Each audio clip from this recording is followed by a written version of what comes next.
अभी हम मौजूद हैं सनातन हिंदूवादी नेता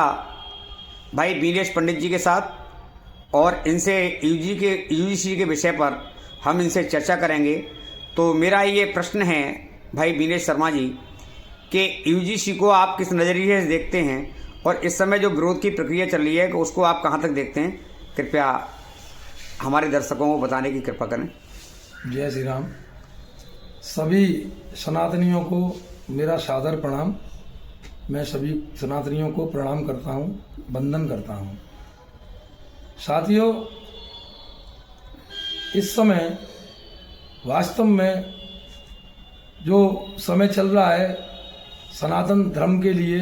बहुत ही कड़ा परीक्षा का समय चल रहा है, क्योंकि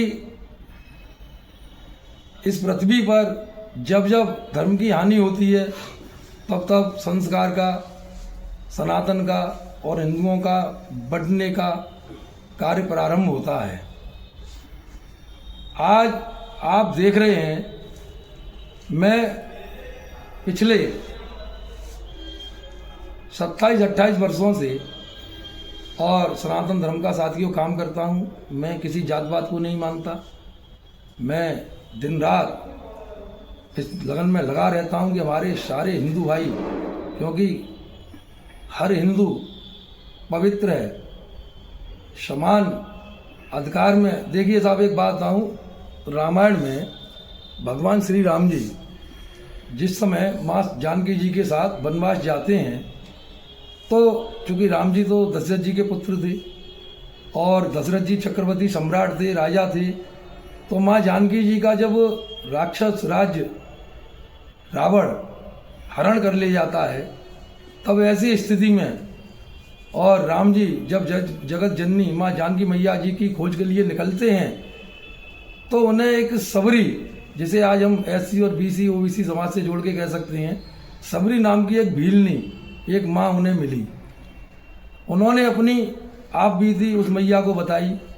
तो सबरी माँ ने भगवान राम को पहले,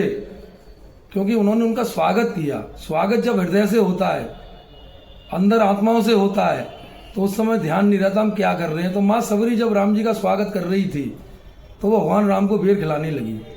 तो स्वागत में सबरी मैया ये चक चक के बेर खिला रही थी कि मेरे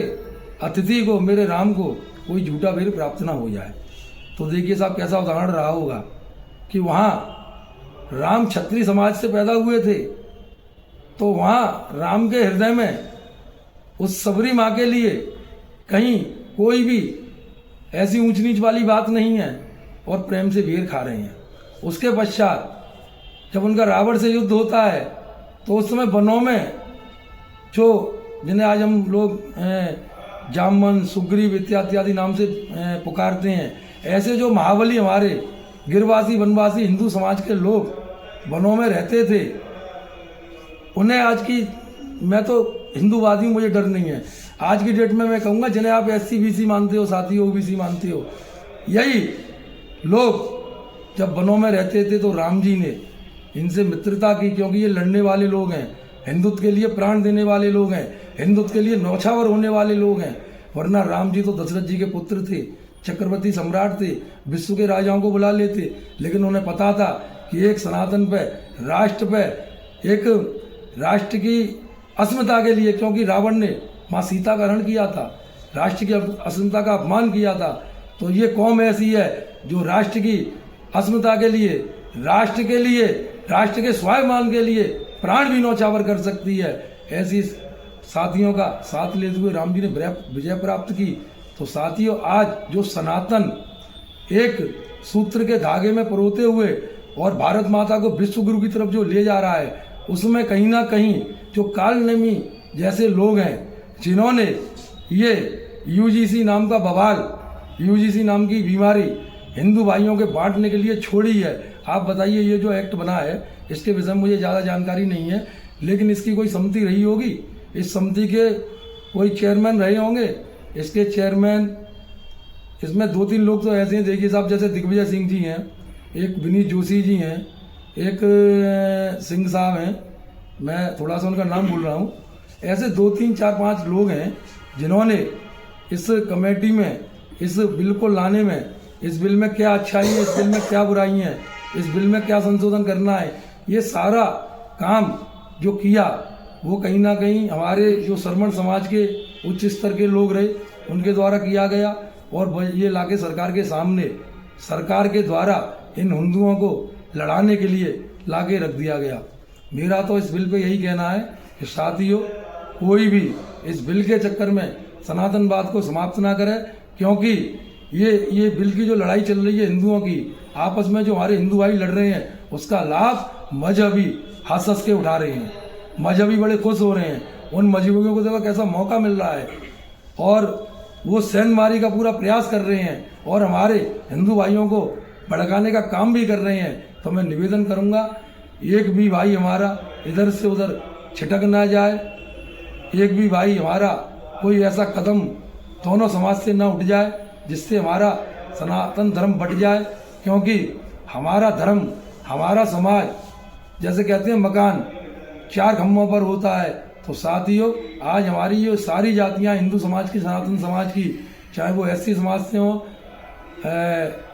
SC ST या क्या बोलते हैं, जो भी समाज से हो, श्रवण हो, अगर इनमें से एक भी खंभा गिरता है तो सनातन धराशायी हो जाएगा। मेरा निवेदन है सभी जातियों के लोग, श्रमण समाज के लोग, कुछ SC BC OBC समाज के लोग, बुद्धिजीवी निकल कर आए, समाज का नेतृत्व करें और इस UGC से क्या कैसे ये जो बवाल हो रहा है इस खाई को खत्म करने का काम करें। सभी को मेरा प्रणाम, सभी को जय श्री राम। तो UGC में कोई ऐसे प्रावधान है जिससे कि जो हमारे श्रवण समाज के लोग हैं उनके हितों पर कोई कुठाराघात पहुंचे, ऐसा कोई प्रावधान है उसमें कोई? देखिए साहब, अब इस विषय में मुझे ज़्यादा जानकारी तो है नहीं प्रावधान की, क्योंकि अगर प्रावधान कुछ होगा तो एक हिंदू समाज का खड़ा विरोध कर रहा है तो वो शायद हो सकता कोई प्रावधान ऐसा हो जिसकी वजह से खड़ा विरोध कर रहा हो। लेकिन पूर्व में मैंने भी आपको बताया कि इस बिल को जो कमेटी लाई है और इस कमेटी में जो भी हमारे श्रमण समाज का प्रतिनिधित्व करने वाले लोग बैठे, उनको इस विषय में इससे श्रमण समाज का कितना नुकसान हो सकता है इसका भी उन्हें बताना चाहिए लागू करने से पहले। धन्यवाद।